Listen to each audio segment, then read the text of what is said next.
Yeah, dear students, in this module, we will be focusing on the patterns of fertility transition in developing countries with a special reference to India. The major learning objectives of this module is to understand the various concepts, the trends, the determinants, the future prospects of the transition that is experienced in the fertility in the various countries under focus.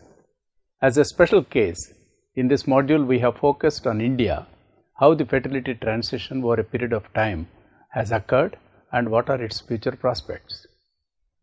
To begin with, we need to understand that fertility transition is the different stages of the process in which the fertility level continues to change over a period of time in a given society. Let us begin with the historical perspective in understanding the fertility transition. If we look at across the globe, most Western European societies along with countries like Canada and United States have experienced this important change in the fertility before the beginning of the 20th century. Earlier, European societies had relatively late marriages for women, that is ages 24, 22 years or later, and many adults never married also to the extent of 10 to 15%. This limits population growth. The fertility transition shifts limitation of population to reductions in the family size. By mid-19th century, subpopulations in many European countries along with countries like Canada and United States clearly have limiting fertility levels. France, for instance, is the first country to experience general fertility transition. Probably began before the revolution of 1789, that is well underway by early 19th century. This situation has been documented. Fertility transition appears to start in the period 1860s to 1890s in much of the Western Europe, including England, Wales, Germany, Belgium and Italy. United States experience is a mixed one because some regions see fertility decline even in the early 19th century. By early 20th century, native-born, urban, white women have below replacement fertility. Other subpopulations have much higher fertility. In general, it is seen that rural regions within these countries have experienced fertility transition much later, though it is not always it happened in some of the specific countries. Let us discuss about what are the causes of this fertility transition. Once fertility transition begins, which tends to be abrupt with family sizes falling from say 7 to 8 births per woman to as low as 2 to 3 births per woman within 2 generations. However, we need to understand that there is no general agreement on the specific causes of these fertility transitions. The right answer may be different for different societies and subgroups. So, we cannot generalize that these are the specific causes for the fertility transition, because there are multiple factors we need to understand in this regard. Some important aspects that we need to know is that the socio-economic change that has come out because of the level of industrialization and also the expansion of market forces which have moved away people from agriculture to industrial sectors have contributed immensely for these changes. Let us understand more in detail. Some European industries such as textiles, which have a very high employers, have focused mainly on women, and as we all know that neoclassical economists have stressed on changes in the cost of children as a major factor for the reduction in the fertility. If women have better labor market opportunities, it is observed that the children are perceived to be more expensive for the couple, and accordingly the reduction in fertility level is clearly noticed. The other factor is that massive migration, that is migration from especially from rural areas to urban areas, which have shifted the population from regions, have contributed immensely for the reduction in fertility, as the cities, their exposure to modernity and other factors have immensely contributed for this transition in the fertility. Let us understand about the various factors that have contributed for the fertility decline. The important in this regard is about the role of infant and child mortality. For instance, when infant and child mortality was at a higher level, women usually think that fewer their children, they would die and they could have a fewer births, and thereby it has contributed in a positively that when they have a fewer children and when infant mortality and child mortality is very high, they used to have a more number of children. Whereas opposite is that when the number of infants and child mortality is at very low level, it immensely contributes for the fertility reduction and adoption of small family size. We now know that infant and child mortality, when it declines in a precipitated way, the fertility transition, especially in some of these countries, have seen that there is a transition at a very low level of fertility, which is a major landmark in some of these specific countries. Similarly, when infant child mortality declines, it clearly reflects also on the improvement in public health systems, the nutritional standards, and some of these developmental factors. It also reflects better care by parents who had fewer children to care for, and all these factors have contributed for successful fertility transition. Let us discuss about the role of contraceptive methods as a contributory factor for fertility transition.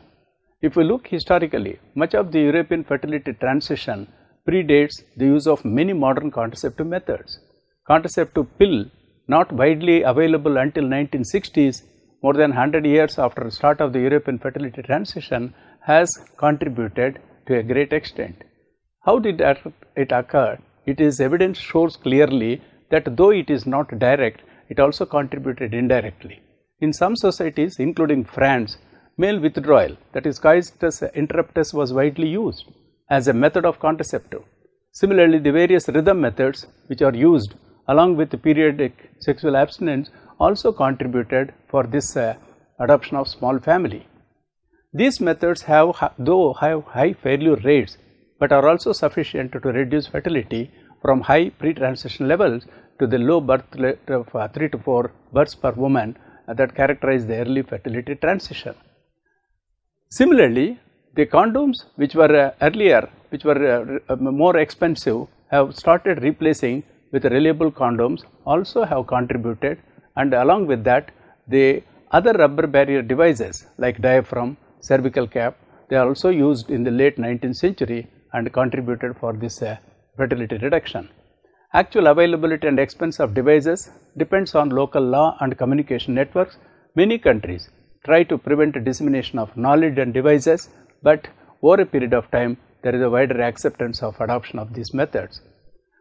Important in this context is to understand about how the documentation and the empirical evidences have contributed for understanding the fertility transition. Most of the relevant societies which have experienced have had very sound vital registration system, especially in the mid 19th century onwards. Much valuable research based on the analysis of aggregate data from these sources also have been widely documented. US and some other countries also which did not have vital registration earlier but had accurate census. With indirect demographic methods, these census can be used, which have been contributed for understanding the study in the fertility transition. According to conventional demographic theory, high fertility in the early stages of the demographic transition is the consequence of high desired family size. Couples want many children to assist with family enterprises such as farming and for security in old age. In addition, high child mortality leads parents to have additional children to protect against loss or to replace losses. Fertility decline occurs once rising levels of urbanization and education, changes in the economy, and declining mortality lead parents to desire a small number of births. To implement these desires, parents rely on contraception or abortion, and family planning programs in many countries have accelerated, which have led to their adoption. This theory, which is widely accepted as a broad outline of the forces that shape fertility transitions, and it is consistent with much empirical evidences which have supported these things.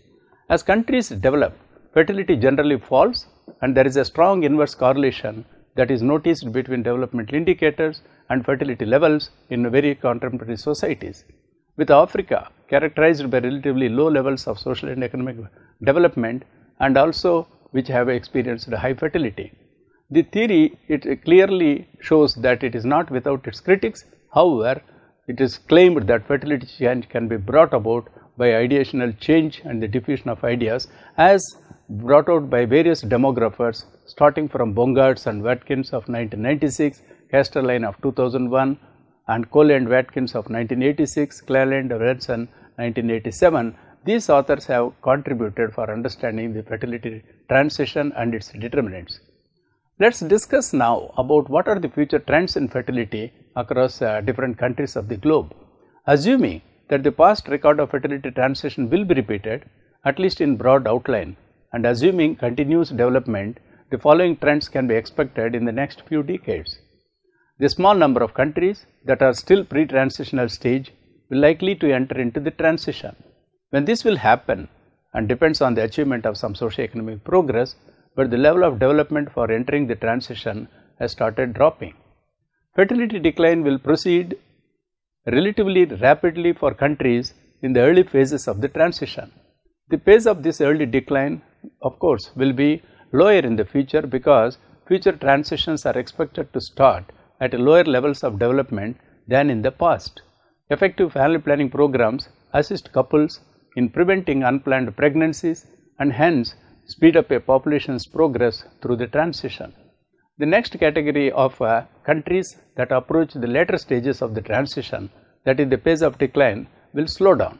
The main reason for expecting this deceleration is that diffusion and social interaction processes accelerated the decline which is early in the transition. Once this process has largely run its course, fertility late in the transition becomes more closely tied to the level of socio-economic development. Rapid fertility decline then usually requires rapid development at large. Increases in life expectancy and literacy appears to be particularly conducive to fertility decline. The wide variation in the level and pace of change that has characterized fertility in the past will no doubt be observed in the future also. As a consequence, the total fertility rate of countries in 2025, for instance, will likely vary from less than 2 to well above 3. It would not be surprising if fertility in a non-trivial number of developing countries were to stall above replacement for a few decades. Past examples of such a pattern are found in countries like Argentina and Uruguay. These two countries began their transition in the first half of the 20th century, and in the 1950s their total fertility rates had declined to about 3. Since then, fertility has changed very little and was still about 2.5 as per year 1995 to 2000 also. The apparent stalling of fertility in the 1990s in a number of countries, with DHS surveys clearly supporting this conclusion. The future course of fertility depends crucially on progress in human development. The recent experience of countries with high levels of development clearly suggests that life expectancy nearly 75 years combined with literacy nearly 95% is very much needed on an average to approach replacement level of fertility. A strong commitment to human development can lead to much progress in literacy and life expectancy in a relatively short time. It will be a huge challenge for all of us to achieve these things. However, for many countries to reach these high levels of human development in the next quarter century is going to be a major challenge. For example, the medium variant of United Nations population projections expects through unweighted average life expectancy to reach only 69 years even in the year 2020 to 2025. The United Nations does not project literacy levels, but average literacy will probably fall short of 95%, which has been mentioned as a threshold in this estimation. The implication is that the average fertility can be expected to remain significantly above replacement until at least 2025. This conclusion is consistent with the United Nations medium variant projections, which expect that the average total fertility rate of all developing countries to decline at a modest pace to 2.8 level in 2020-2025. Although the preceding analysis has identified factors that will make these projections too high for some countries and too low for others, the average trend for the next quarter century seems about the right direction in which we are expecting the fertility transition. the proportion of developing countries with fertility below 2, that is currently 1 in 10, will no doubt rise over time, but it will almost certainly remain substantially less than one half by 2020 to 2025. As a case study in this process of fertility reductions, the fertility transition as experienced in some of the countries, especially in sub-Saharan Africa, and then we discuss about India as a case study. Let's focus on sub-Saharan Africa based on the DHS surveys. Nearly all developing countries had high fertility levels in the 1950s. Since then, most of these countries have experienced substantial declines and a growing number have reached replacement fertility. The record fertility trends in the developing world suggest that once a fertility decline is underway, it often continues without significant interruption until the replacement level of around 2 births per woman is reached. Stalls in mid-transition before the 1990s, such as countries in Argentina, Chile and Uruguay, were rare occasions and cases that have been observed. The study by Bongartz in 2007 examined the pace of fertility change in developing countries that have multiple number of surveys, which has clearly experienced and showed that whether ongoing transitions are decelerating or stalling as very well empirically verified. It examines trends in fertility after 1990 using data from demographic and health surveys. The main conclusion from this study is that the average pace of fertility decline slowed significantly in sub-Saharan African countries from the first, that is about 1992 to about 1998, to the second, that is about 1998 to about 2004 years, that is the interval between surveys. 2/3 of the sub-Saharan countries have experienced no significant decline in between these two most recent surveys, compared with only one Asian or North African country and one Latin American country. Among countries in transition, more than half are noticed to be in a stall. The causes of the slowing pace of fertility change in sub-Saharan Africa are not examined here, but two factors might have played a major role. First, according to conventional theory, socioeconomic development is a key driver of fertility decline, as brought out by Notesti in 1953, Easterlin in 1975. During the 1990s, much of the world experienced substantial economic growth, but the gross domestic product per capita in sub-Saharan Africa has declined significantly, as estimated by World Bank 2005. Moreover, life expectancy declined in sub-Saharan Africa owing to a rapidly spreading AIDS pandemic, while the rest of the world enjoyed rapid improvements in the longevity, as brought out by United Nations 2007. Poorly performing economies and rising mortality are plausible factors which have contributed for stalling of fertility in many sub-Saharan countries. Second, the fertility stalls may be attributable in part to the lower priority that is assigned to family planning programs in recent years in these countries, as brought out by Blank and Shea 2005, Cleland et al. 2006. The unexpected slowing of the pace of fertility decline around 2000 in sub-Saharan Africa has implications for future demographic trends, because minor variations in fertility trends have large effects on the future size and age structures of populations, as estimated by Casterline in 2001. For example, according to the medium variant estimate of the United Nations 2007, the population of sub-Saharan Africa is expected to more than double in size between 2005 and 2050, from 769 million in 2005 to 1.76 billion. That is projections that has taken into account the large impact of the AIDS pandemic.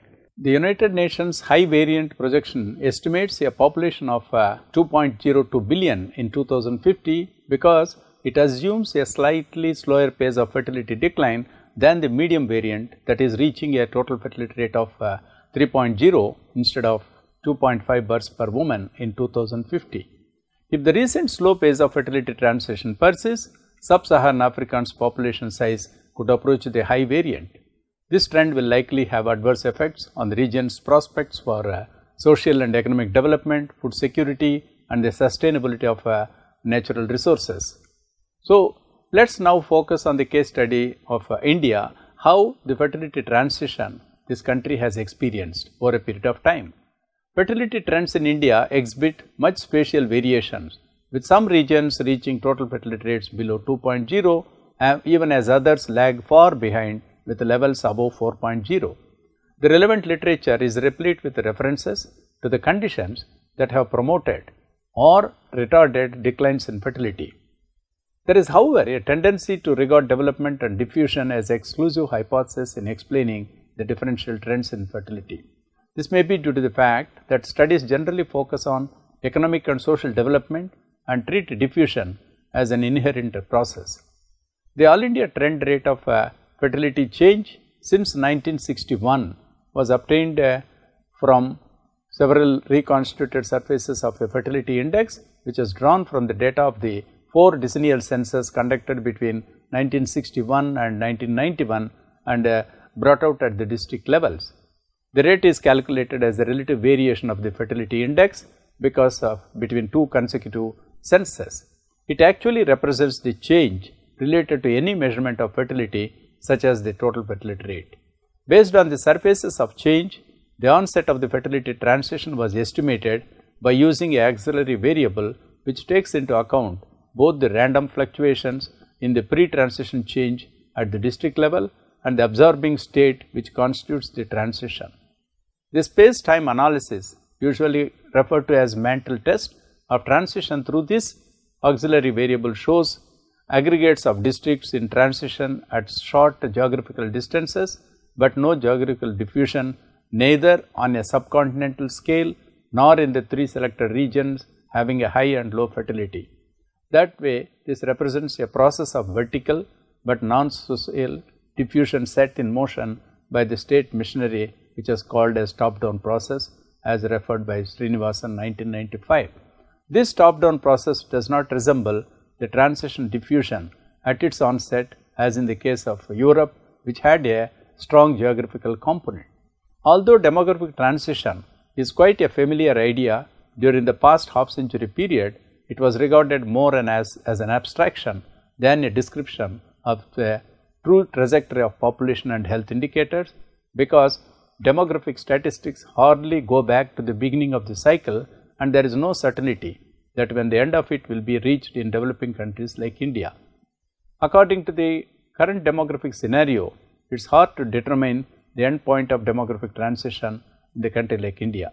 However, over the past half century, the progress in fertility and mortality decline in India is observed to be remarkable. Several past studies which examined the process of demographic transition in India recognized very few major shifts, while concluding that overall demographic trends in India are transitioning from 3rd to the 4th stages of demographic transition. Fertility differentials across districts of India are noticed to be very large.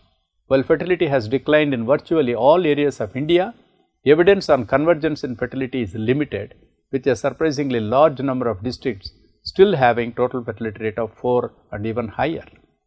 High total fertility rates in these districts, together with the generally young population, will continue to derive rapid population growth. Regional differences in population growth are likely to widen the regional imbalances, increasing regional inequalities and also interstate migration. Focusing on areas with high fertility will be critical.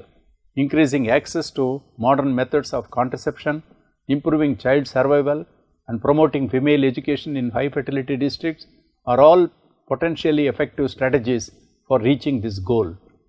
And overall, we may conclude that the fertility transition is bound to occur, and especially when we see in developing countries, it is very clear that given the demographic transition, the level of urbanization, industrialization and modernization, the women's emancipation of their status have clearly brought out a major change in their lifestyles and also the overall standard of living of the families and communities, which are clearly reflecting on the changes, especially in the case of fertility over a period of time.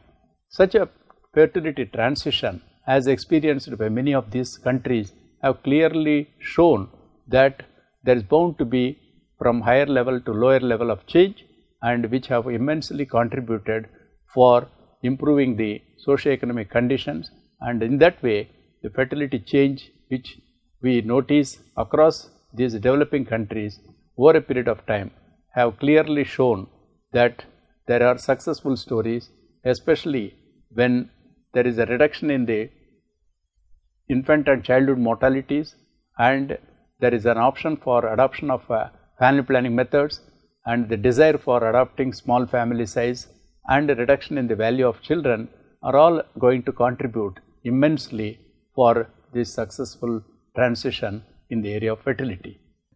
Thank you.